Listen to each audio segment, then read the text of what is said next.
Have you ever wondered what actually happens inside your body when you skip a meal? Or maybe two? Or even go an entire day without eating?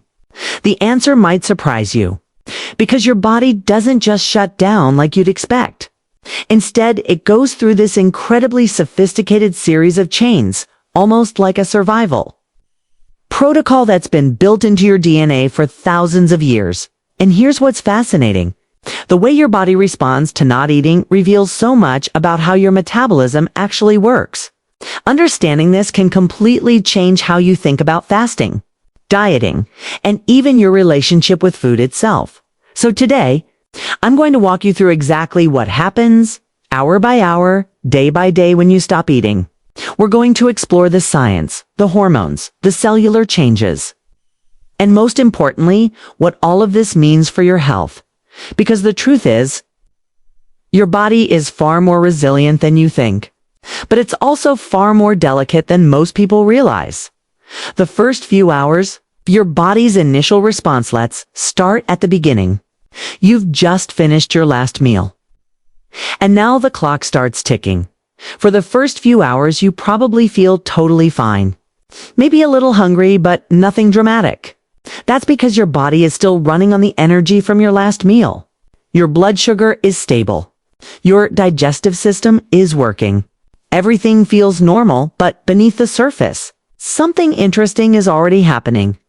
Your blood sugar starts to drop just slightly at first. Your brain, which runs almost entirely on glucose, begins sending out subtle signals. That familiar stomach growl? That's not just your stomach being empty. It's actually something called the migrating motor complex, your digestive tract contracting, trying to clear out any remaining food and prepare for the next meal. At this stage, your liver is your best friend. It starts releasing stored glucose, a form of sugar called glycogen, to keep your blood sugar levels steady. You might feel a little cranky or irritable, being hangry, but overall, you're fine. Your metabolism hasn't slowed down yet. In fact, it might even speed up slightly. That's your body mobilizing energy stores, preparing to access backup fuel. It's like your internal engine revving up before it realizes the gas tank is getting low. What's really incredible is that every single cell in your body is already starting to adjust. Your mitochondria, the tiny power plants inside your cells, are beginning to optimize how they use energy. They're switching from burning carbohydrates to burning fat. Even though you still have some glucose available, hormones like insulin start to drop, while others like glucagon and adrenaline start to rise. These hormonal shifts signal your body to release stored fuel and get ready for what might come next. And here's something most people don't realize: your brain is incredibly demanding. Even though it only makes up about 2% of your body weight, it uses roughly 20% of your total energy. So even when food isn't coming in, your body prioritizes keeping your brain fed. Even if that means breaking down other tissues to create glucose during this early phase, you might experience mild headaches, slight weakness, or irritability. These are all signs that your internal systems are adjusting. But for a healthy person, this isn't dangerous. It's just your body's incredible adaptability at work. If we could peek inside your cells right now, we'd see this beautiful biochemical orchestra tuning itself. Some processes quiet down. Others amplify, all working together to keep you functioning smoothly despite the lack of incoming food. Day 1. The glycogen depletion phase. Now let's move forward to about 24 hours without food. This is when things start to get really interesting. Your body has been burning through its glycogen stores, that emergency battery pack of glucose stored in your liver and muscles. And after about a full day, those reserves are almost empty. This is the moment your body officially shifts gears. With glycogen depleted, your liver starts converting fats into something called ketone bodies. These are molecules that your brain can actually use as fuel instead of glucose. This is the beginning of ketosis, a natural metabolic state that you might have heard about through ketogenic diets. But ketosis isn't some modern invention. It's actually an ancient survival mechanism. The transition into ketosis can feel a little strange. Some people experience what's called brain fog, a mental haziness that makes it hard to concentrate. But here's the interesting part. Once your brain fully adapts to using ketones, many people actually report feeling more mentally clear and focused than before. Scientists believe this happens because ketones are actually a very efficient fuel source for the brain. And from an evolutionary perspective, this makes perfect sense. Our ancestors needed to stay mentally sharp when food was scarce, so they could successfully hunt or forage for their next meal after one full day without food. Your insulin levels are now very low. Your metabolism is fully relying on stored fat for energy. And interestingly, instead of immediately slowing down, your metabolism might stay elevated or even increase slightly. Why? Because your body is giving you one last energetic push to find food. Hormones like norepinephrine surge, keeping you alert and energized. Evolutionary biologists believe this is a survival advantage. Our ancestors who felt weak and sluggish when hungry were less likely to successfully find food and survive, but this stage can't last forever. Eventually, your body will need to switch from spending energy to conserving it. The countdown to metabolic slowdown has officially begun. Days 2 and 3. Fat burning mode by the second day without food. Your body has fully committed to its backup energy strategy. Burning fat. The triglycerides stored in your fat cells break down into fatty acids and glycerol, which then fuel most of your organs. This is actually your body's way of protecting your muscles from being used as energy, at least for a while. Here's something that surprises. Most people, your hunger might actually decrease during this phase.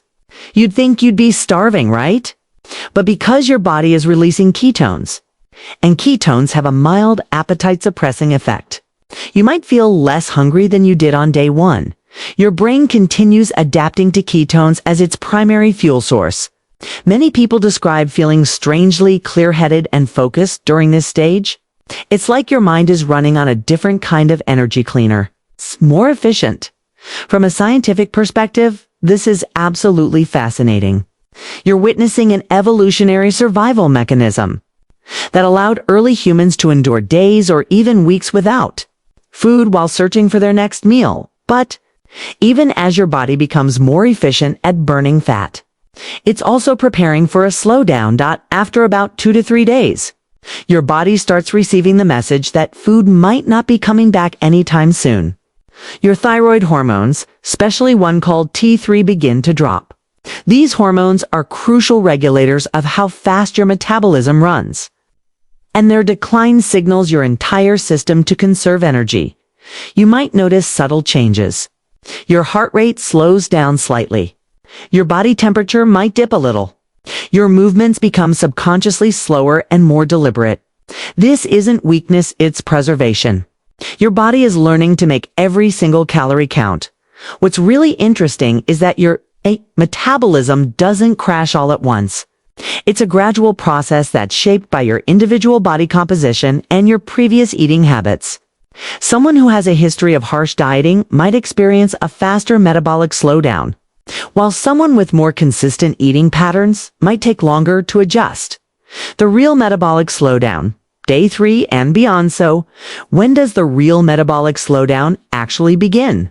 It's usually after about 72 hours, 3 full days of fasting. This is when your body officially flips into long-term survival mode. And this is what people often refer to as starvation mode. But that term is actually pretty misunderstood. Starvation mode isn't your body trying to sabotage your weight loss efforts. It's a deeply evolved defense mechanism designed to keep you alive during prolonged food scarcity. When energy intake stays low for too long, your body starts reducing non-essential processes. Hair growth slows down. Reproductive hormones decrease. Even certain immune functions get dialed back, called to conserve precious energy. Meanwhile, cortisol, your stress hormone, rises. It helps release stored glucose and maintain blood sugar levels. But when cortisol stays elevated for too long, it can make you feel anxious, fatigued, or on edge. In survival mode, your body is walking a tightrope between preservation and breakdown at the cellular level. Something remarkable happens. Autophagy ramps up. This is your body's self-cleaning process where cells start recycling old or damaged components to create new energy. It's actually one of the most fascinating adaptive features of fasting. Your body isn't just slowing down. It's reorganizing itself for maximum efficiency. It's like a biological reboot driven by pure necessity. Fasting versus starvation. Understanding the critical difference, here's where a lot of confusion happens. People hear about intermittent fasting and think it's the same as starving yourself. But they're completely different, and the distinction is really important. In controlled fasting, you eat within specific time windows. Your body knows that food is coming back soon. There's a predictable pattern. In starvation, the timeline is unknown, and that uncertainty changes everything. Intermittent fasting can actually improve what scientists call metabolic flexibility, your body's ability to switch smoothly between different fuel sources. It can enhance insulin sensitivity, support cellular repair, and in some animal studies, it's even been linked to increased lifespan. Starvation, on the other hand, pushes the body too far. Hormones fall dangerously out of balance. Muscle loss accelerates dramatically. Energy drops sharply. It's no longer optimization, it's pure survival defense mode.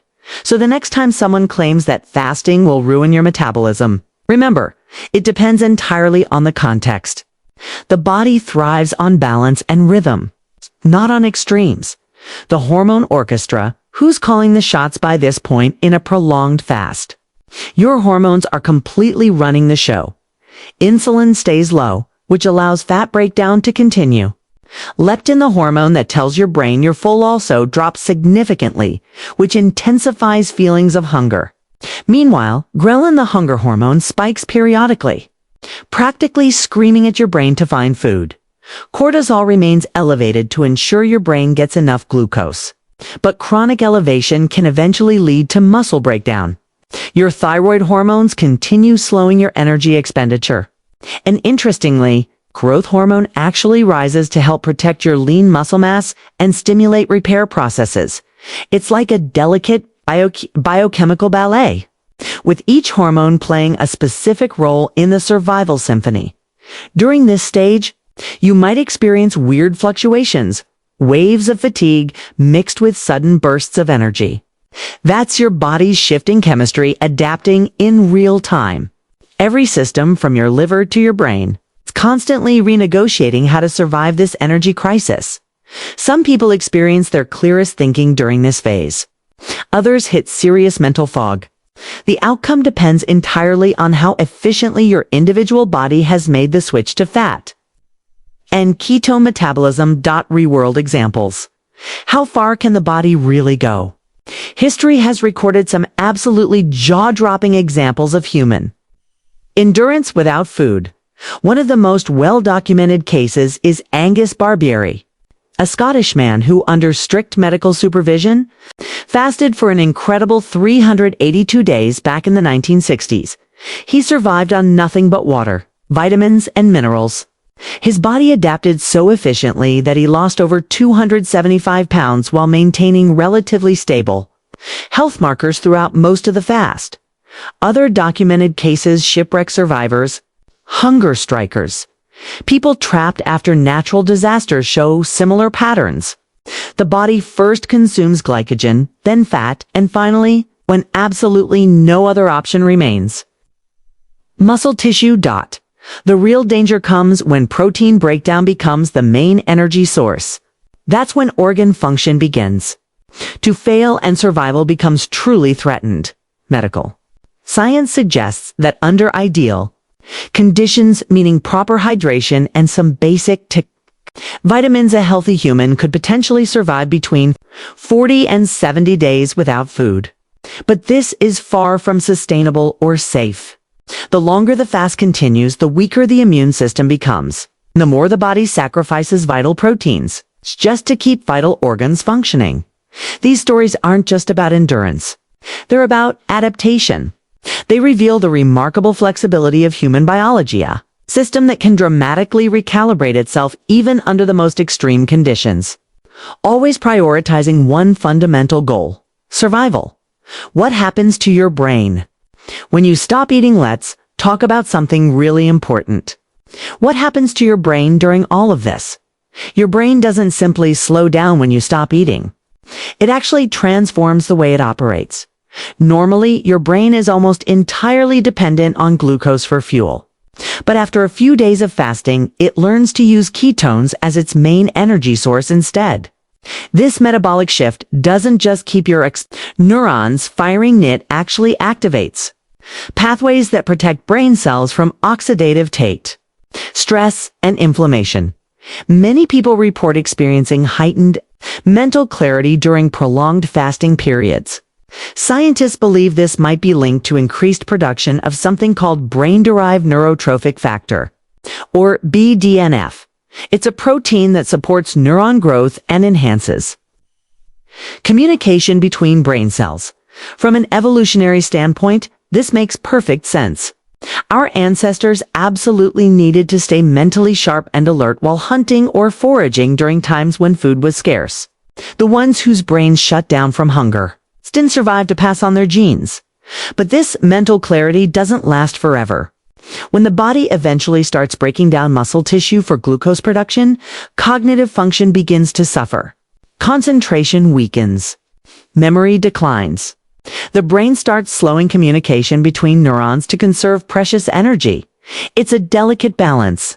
For a period of time, fasting can actually sharpen the mind. But prolonged deprivation will eventually dim it. The brain, just like the rest of your body, can adapt magnificently, but only up to a certain point before preservation turns into exhaustion. Why some people handle fasting better than others have. You ever noticed how some people seem to thrive during fasting while others feel completely drained after just skipping breakfast? The difference comes down to something called metabolic flexibility. How efficiently your body can switch between different fuel sources. People with stable blood sugar, balanced hormones, and healthy muscle mass tend to adapt more smoothly to fasting. They can burn fat with fewer unpleasant side effects because their bodies are already good at switching fuel sources. Genetics also plays a significant role. Some people naturally produce more of the enzymes needed for fat oxidation, while others rely more heavily on carbohydrate metabolism. Women often face unique challenges with fasting. Hormonal fluctuations throughout the menstrual cycle can make longer fasting periods more difficult, especially because of the impact on reproductive hormones like estrogen and leptin. This is why many female health experts recommend modified fasting approaches for women. Psychological resilience matters too. Studies show that people with strong mental focus and a clear purpose behind their fasting can endure it longer, likely because of lower stress, hormone levels, and greater control over hunger signals. The brain, it turns out, can influence metabolism just as much as metabolism influences the brain. In the end, fasting and metabolism aren't one size fits all. They're deeply personal, shaped by a complex web of biological, psychological, and even emotional factors that make every human body unique in how it responds to hunger. The danger of refeeding. Why breaking a fast matters after a prolonged fast. Finally, eating again might seem like pure relief. But this stage can actually be surprisingly dangerous if not handled correctly. When your body has been in energy conservation mode for days, suddenly receiving a flood of glucose and nutrients causes insulin to spike rapidly. Your cells start absorbing electrolytes like phosphate, potassium, and magnesium at very high rates. This can lead to something called refeeding syndrome, potentially life-threatening condition if the transition back to eating isn't done. Gradually, refeeding syndrome was first widely observed during World War II when severely malnourished prisoners were suddenly given large amounts of food. Their bodies simply couldn't process the sudden influx of nutrients, leading to heart complications, respiratory issues, and sometimes even death. That's why doctors today strongly recommend reintroducing calories slowly after extended fasts. Your metabolism needs time to stabilize and readjust to processing food again, beyond the medical risks. There's also a significant psychological component. After deprivation, intense cravings hit hard. Emotional responses to food can be overwhelming. Some people even experience guilt or shame around eating again. The body remembers scarcity, and the mind often fears it will return. The lesson here is absolutely clear. Ending a fast safely is just as important as the fast itself. True health isn't found in extremes, it's found in restoring balance. In feeding your body gently with awareness and deep respect for its biological limits. What this all means for your health, so when we ask, how long can a person go without food before their metabolism slows down? We're really asking something much deeper. We're asking, how far can the human body adapt to survive? And the answer is farther than most of us can even imagine. Your metabolism isn't fragile. It's intelligent, ancient, and beautifully designed to protect you. It slows not out of weakness, but out of wisdom, a deliberate shift into preservation mode, honed and perfected through thousands of years of human evolution. Every hormone, every enzyme, every single cell in your body knows exactly how to respond when food becomes scarce. It's one of nature's most astonishing balancing acts. But perhaps the greatest lesson that understanding fasting teaches us isn't really about deprivation at all. It's about appreciation. Every bite of food you take, every surge of energy you feel, every heartbeat, they're all part of this miraculous system that evolved to keep you alive against incredible odds. Your body is constantly working for you, constantly adapting, constantly protecting you, even when you're not thinking about it, even when you're sleeping, every moment of every day. So the next time you eat, take just a moment to appreciate the quiet genius of your metabolism. It's the invisible force that's been keeping you alive, keeping you functioning, keeping you thriving since the very first day you were born. And if you learned something new today about how your incredible body works, I'd love for you to share this with someone who might find it fascinating too. Understanding our bodies is the first step to truly taking care of them, because your health isn't just about what you eat or don't eat. It's about understanding the magnificent, complex, beautifully designed system that you live in every single day. Thank you so much for being here. Take care of yourself. You're more amazing than you know.